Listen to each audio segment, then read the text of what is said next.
Nakakaiyak.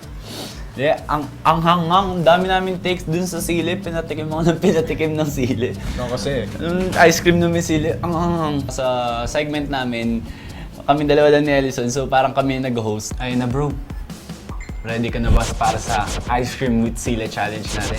Level 1 pa lang yan. Ang nakakatuwa, ang sarap mag-host. Sana maging host na ako ng Taste Buds susunod.